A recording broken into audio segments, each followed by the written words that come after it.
ನಮಸ್ಕಾರ ಸ್ನೇಹಿತರೆ, welcome back to our channel Shri Kalpataru ಮಡಿಲಲ್ಲಿ ಸೇವಾಶ್ರಮ. IPL 2026 ಈಗ ಕ್ಲೈಮ್ಯಾಕ್ಸ್ ಹಂತಕ್ಕೆ ಬಂದು ನಿಂತಿದೆ. ನಿನ್ನೆ ನಡೆದ ಕ್ವಾಲಿಫೈಯರ್ 2 ಪಂದ್ಯದಲ್ಲಿ ಯಾರು ಗೆದ್ದರೂ RCB ಜೊತೆ ಫೈನಲ್ನಲ್ಲಿ ಸೆಣಸಾಡಲಿರುವ ಆ ಮತ್ತೊಂದು ಬಲಿಷ್ಠ ತಂಡ ಯಾವುದು ಮತ್ತು ರಾತ್ರೋರಾತ್ರಿ BCCI ತಂದಿರುವ ಆ ಹೊಸ ನಿಯಮ ಏನು ಎಲ್ಲವನ್ನು ಈ ವಿಡಿಯೋದಲ್ಲಿ ಡೀಟೇಲ್ ಆಗಿ ಹೇಳ್ತೀನಿ. ಸ್ಕಿಪ್ ಮಾಡದೆ ಕೊನೆ ತನಕ ನೋಡಿ. ಮೊದಲನೆಯದಾಗಿ ನಿನ್ನೆ ಚಂಡೀಗಢದಲ್ಲಿ ನಡೆದ ಹೈ ವೋಲ್ಟೇಜ್ ಕ್ವಾಲಿಫೈಯರ್ 2ರ ಪಂದ್ಯದಲ್ಲಿ ಗುಜರಾತ್ ಟೈಟನ್ಸ್ ತಂಡ ರಾಜಸ್ಥಾನ್ ರಾಯಲ್ಸ್ ವಿರುದ್ಧ 7 ವಿಕೆಟ್ಗಳ ಭರ್ಜರಿ ಜಯ ಸಾಧಿಸಿದೆ. ಮೊದಲು ಬ್ಯಾಟಿಂಗ್ ಮಾಡಿದ ರಾಜಸ್ಥಾನ್ 20 ಓವರ್ಗಳಲ್ಲಿ 214 ರನ್ ಗಳಿಸಿತು. ಆದರೆ ಗುಜರಾತ್ ಟೈಟನ್ಸ್ ಕೇವಲ 18.4 ಓವರ್ಗಳಲ್ಲಿ 3 ವಿಕೆಟ್ ಕಳೆದುಕೊಂಡು 219 ರನ್ ಬಾರಿಸಿ ಭರ್ಜರಿಯಾಗಿ ಫೈನಲ್ ಟಿಕೆಟ್ ಗಿಟ್ಟಿಸಿಕೊಂಡಿದೆ.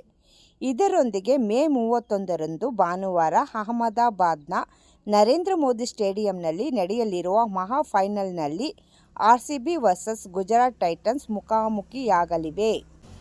ಇನ್ನು ಎರಡನೇ ಪ್ರಮುಖ ಸುದ್ದಿ ಅಂದರೆ BCCIನ ಭ್ರಷ್ಟಾಚಾರ ನಿರೋಧಕ ಘಟಕ ACSU ಒಂದು ತುರ್ತು ನಿಯಮವನ್ನು ಜಾರಿಗೆ ತಂದಿದೆ. ಯಾವುದೇ ರೀತಿಯ ಸಂಭಾವ್ಯ ಭ್ರಷ್ಟಾಚಾರ ಅಥವಾ ಮ್ಯಾಚ್ ಫಿಕ್ಸಿಂಗ್ಗೆ ಕಡಿವಾಣ ಹಾಕಲು ಆಟಗಾರರು ಮತ್ತು ಅಧಿಕಾರಿಗಳು ಲೈವ್ ಸ್ಟ್ರೀಮಿಂಗ್ ಮತ್ತು ಕಮ್ಯುನಿಕೇಷನ್ ಸೌಲಭ್ಯವಿರುವಂತಹ ಸ್ಮಾರ್ಟ್ ಸನ್ಗ್ಲಾಸ್ ಬಳಸುವುದನ್ನು ಕಟ್ಟುನಿಟ್ಟಾಗಿ ನಿಷೇಧಿಸಿದೆ. ಮುನ್ನೆಚ್ಚರಿಕೆ ಕ್ರಮವಾಗಿ ಈ ನಿರ್ಧಾರ ತಕ್ಷಣದಿಂದಲೇ ಜಾರಿಗೆ ಬಂದಿದೆ. ಇದೇ ಸೀಸನ್ನಲ್ಲಿ ಕೇವಲ 15 ವರ್ಷದ ಯುವ ಆಟಗಾರ ವೈಭವ್ ಸೂರ್ಯವಂಶಿ ಅಸಾಧ್ಯವಾದ ಆಟವಾಡುತ್ತಿದ್ದಾರೆ.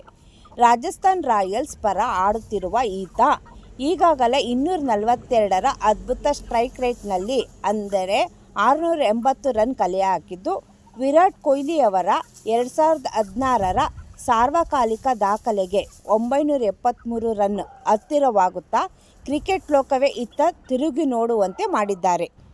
ನಾಲ್ಕನೆಯ ಪ್ರಮುಖ ಸುದ್ದಿ ಎಂದರೆ ನಮ್ಮ RCB ಫೈನಲ್ ತಲುಪಿರುವುದರಿಂದ ಬೆಂಗಳೂರಿನ ಅಭಿಮಾನಿಗಳಲ್ಲಿ ರೋಮಾಂಚನ ಮುಗಿಲು ಮುಟ್ಟಿದೆ.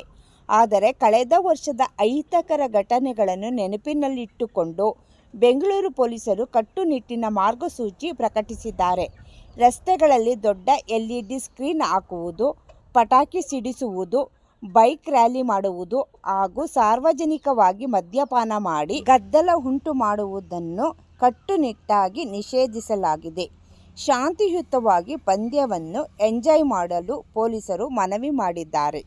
ಹಾಗಾದರೆ ಸ್ನೇಹಿತರೆ, ಮೇ 31ರ ಭಾನುವಾರದ ಮಹಾಸಂಗ್ರಾಮದಲ್ಲಿ ಈ ಸಲ ಕಪ್ ನಮ್ಮದೇ ಅನ್ನೋ ಕನಸು ನನಸಾಗುತ್ತಾ?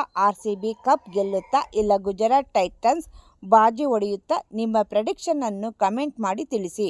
ವಿಡಿಯೋ ಇಷ್ಟ ಆಗಿದ್ದರೆ ಲೈಕ್ ಮಾಡಿ, ನಿಮ್ಮ ಕ್ರಿಕೆಟ್ ಫ್ರೆಂಡ್ಸ್ ಜೊತೆ ಶೇರ್ ಮಾಡಿ, ಹಾಗೆ ಚಾನಲ್ಗೆ ಸಬ್ಸ್ಕ್ರೈಬ್ ಆಗೋದನ್ನು ಮರಿಬೇಡಿ. ಮೇ 31ರಂದು ನಡೆಯಲಿರುವ RCB ಮತ್ತು ಗುಜರಾತ್ ಟೈಟನ್ಸ್ ನಡುವಿನ ಮಹಾ ಫೈನಲ್ ಪಂದ್ಯದ ಹಿನ್ನೆಲೆಯಲ್ಲಿ ಎರಡು ತಂಡಗಳ ಸಕಾರಾತ್ಮಕ ಮತ್ತು ನಕಾರಾತ್ಮಕ ಅಂಶಗಳ ಮಾಹಿತಿಯನ್ನು ತಿಳ್ಕೊಳ್ಳೋಣ. ಮೊದಲನೇ ತಂಡ ರಾಯಲ್ ಚಾಲೆಂಜರ್ಸ್ ಬೆಂಗಳೂರು RCB. ಸಕಾರಾತ್ಮಕ ಅಂಶಗಳು ಯಾವುದು ಅಂದರೆ ಸತತ ಗೆಲುವುಗಳೊಂದಿಗೆ ಫೈನಲ್ ತಲುಪಿರುವುದರಿಂದ ತಂಡದ ಆತ್ಮವಿಶ್ವಾಸ ಆಕಾಶದಲ್ಲಿದೆ.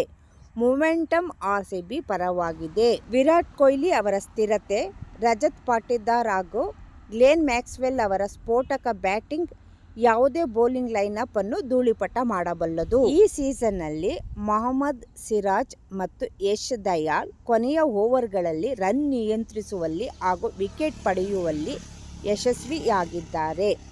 ದೇಶದ ಯಾವುದೇ ಮೂಲೆಯಲ್ಲಿ ಪಂದ್ಯ ನಡೆದರೂ RCBಗೆ ಸಿಗುವ ಹೋಮ್ ಗ್ರೌಂಡ್ ಮಾದರಿಯ ಬೆಂಬಲ ಆಟಗಾರರಲ್ಲಿ ಹೊಸ ಜೋಶ್ ತುಂಬುತ್ತದೆ.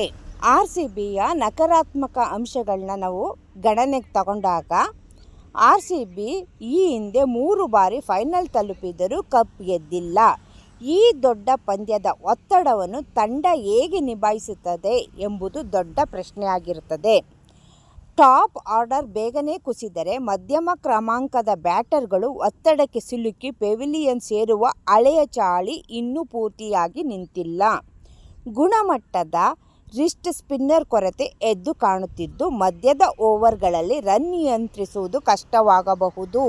ಅದೇ ರೀತಿ ಗುಜರಾತ್ ಟೈಟನ್ಸ್ನ ನಾವು ಸಕಾರಾತ್ಮಕ ಅಂಶಗಳನ್ನು ತಗೊಂಡಾಗ ಫೈನಲ್ ಪಂದ್ಯ ಅಹಮದಾಬಾದ್ನ ನರೇಂದ್ರ ಮೋದಿ ಸ್ಟೇಡಿಯಂನಲ್ಲಿ ನಡೆಯುತ್ತಿರುವುದರಿಂದ ಗುಜರಾತ್ಗೆ ಪಿಚ್ ಮತ್ತು ಮೈದಾನದ ಸಂಪೂರ್ಣ ಅರಿವಿದೆ ಹಾಗೂ ಲಕ್ಷಾಂತರ ಸ್ಥಳೀಯ ಪ್ರೇಕ್ಷಕರ ಬೆಂಬಲ ಸಿಗಲಿದೆ.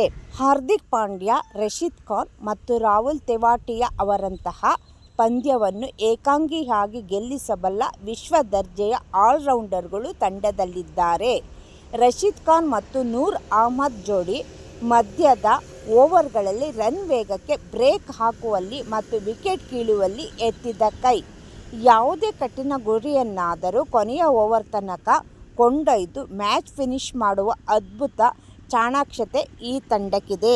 ಗುಜರಾತ್ ಟೈಟನ್ಸ್ ಅವರ ನಕಾರಾತ್ಮಕ ಅಂಶಗಳು ಯಾವುದು ಅಂದರೆ ಟಾಪ್ ಆರ್ಡರ್ ಮೇಲೆ ಅತಿಯಾದ ಅವಲಂಬನೆ.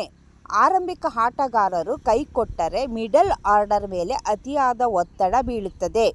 ಕ್ವಾಲಿಫೈಯರ್ 2ನಲ್ಲಿ ಗೆದ್ದರೂ ಬ್ಯಾಟಿಂಗ್ನಲ್ಲಿ ಇನ್ನೂ ಕೆಲವು ದೋಷಗಳಿವೆ. ಮೊಹಮ್ಮದ್ ಶಮಿ ಲಭ್ಯತೆಯ ಏರುಪೇರಿನಿಂದಾಗಿ ಆರಂಭಿಕ ಓವರ್ಗಳಲ್ಲಿ ರನ್ ನಿಯಂತ್ರಿಸುವುದು ಕೆಲವೊಮ್ಮೆ ಕಷ್ಟವಾಗುತ್ತಿದೆ. ರಾಜಸ್ಥಾನ್ ವಿರುದ್ಧದ ಪಂದ್ಯದಲ್ಲಿ ಸುಲಭವಾಗಿ ಗೆಲ್ಲಬಹುದಾಗಿದ್ದ ಪಂದ್ಯವನ್ನು ಕೊನೆಯ ಹಂತದವರೆಗೂ ಎಳೆದೊಯ್ದಿದ್ದು ತಂಡದ ಆತಂಕವನ್ನು ತೋರಿಸುತ್ತದೆ. ನಿಮ್ಮ ಪ್ರಕಾರ ಈ ಬಾರಿ ಕಪ್ ಯಾರಿಗೆ ಎಂದು ಕಮೆಂಟ್ ಮಾಡುವುದನ್ನು ದಯವಿಟ್ಟು ಮರೆಯಬೇಡಿ.